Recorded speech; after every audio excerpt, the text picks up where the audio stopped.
مسلم عوام کی، ہماری قوم کی، ہماری امت مسلمہ کی جو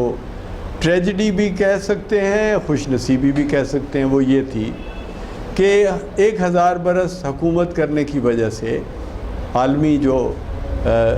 منظر پہ سب سے بڑی اور وسیع ترین حکومت جو موجودہ انگریز برٹش یا یوروپین کالونیل پاورز کے آنے سے پہلے جو سب سے بڑی مملکت ہے انسانی تاریخ کی، وہ مسلمز کی تھی۔ تو مسلمز کی اتنی بڑی مملکت جو 1000 برس رہی،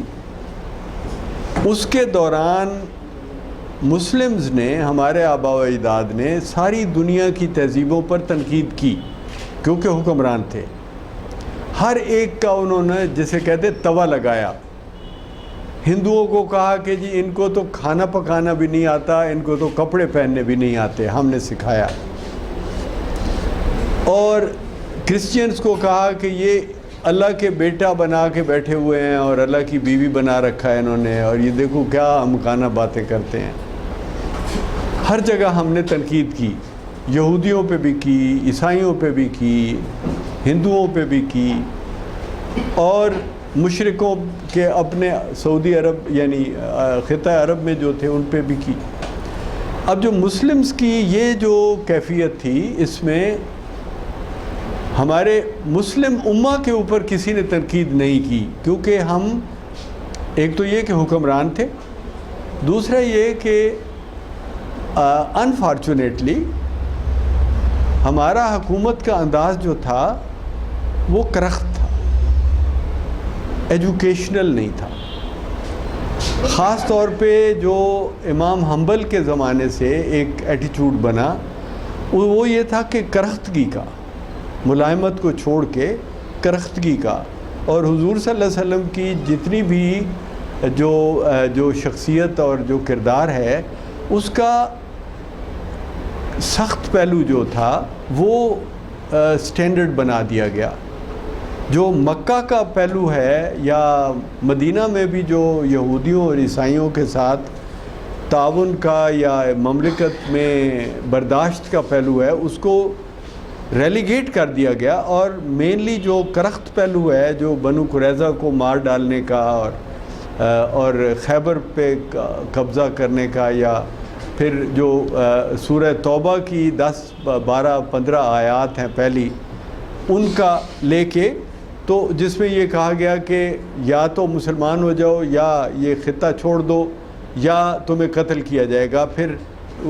وہ آیات میں حکم تھا کہ پھر انہیں جہاں پاؤ انہیں مارو اور انہیں قتل کرو اور ان کو ختم کرو۔ یہ جو پہلو تھے، ان کو لے کے اٹھا کے تو مسلم مملکت نے اپنا معیار بنا لیا،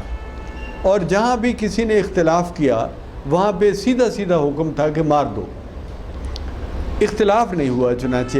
مسلم ہسٹری میں مسلمانوں پر تنقید نہیں ہوئی۔ آخر کوئی بھی ایسی تہذیب دنیا میں نہیں جس میں کمزوریاں نہ ہوں، مگر مسلمز کو یہ فوقیت حاصل ہو گئی کہ ان پر کوئی مذہب تنقید نہیں کر پایا۔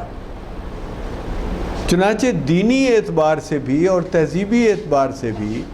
مسلمز بہت خود پسند ہو گئے،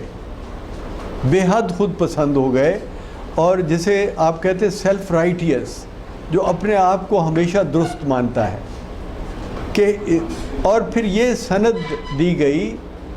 اور کیوں دی گئی؟ یہ سند دی گئی کہ تم لوگ فتح کرو گے تو اللہ کی خوشنودی کے لیے فتح کرو گے، کہ لیظہر ہو، کہ اللہ کا نبی جو آیا ہے وہ آیا ہے اس لیے کہ وہ اللہ دین کلے، سب دینوں کے اوپر اسلام کو غالب کرے، اور اس کے معنی کیے گئے غالب کرے۔ ظاہرہ کے یا یظہرہ کے جو معنی ہیں وہ اس طرح بنا دیے۔ اب وہ جو انہوں نے کہا کہ جی آپ فتح کرو گے علاقہ تو اس لیے کرو گے کہ اللہ کا دین سربلند ہو رہا ہے۔ اب یہ جو ایٹیچوڈز تھے، ان کی وجہ سے تنقید کسی کا حق نہیں رہا، اور جو غلطیاں تھیں ان کو دبا دیا گیا، اور یہ بات زیادہ ظاہر کی گئی کہ آپ ایک ایسے نبی کی امت ہو کہ اور تمہارے لیے قرآن میں لکھا ہے کہ خیر الامم کہ بہترین امتوں میں سے بہترین امت ہو تم. اب یہ جو باتیں تھیں ان کو سند بنا کے مسلم جو منٹیلٹی تھی اس میں تکبر بھرا گیا، نخوت، غرور، خود پسندی اور گھمنڈ پیدا کیا گیا. رول کرنے والے بادشاہوں کی اس میں ان کا مفاد تھا، ٹو رول ود پاور. اور لوگوں کو جب مسلمز کو آپ اکساؤ گے کہ تم تو بے عیب قوم ہو اور صرف نبی صلی اللہ علیہ وسلم کی امت ہونے کی وجہ سے تمہارا مقام فیصلہ کن بڑا ہے، اونچا ہے، افضل ہو تم، گناہ بھی اللہ تمہارے معاف کر دے گا، اوروں کے تو نہیں کرے گا، تمہارے معاف کر دے گا، کیونکہ تمہارا شفیع جو ہے وہ محمد عربی صلی اللہ علیہ وسلم. یہ جو ایک خبت تھے وہ اتنے بڑھائے گئے کہ خبت عظمت بن گیا،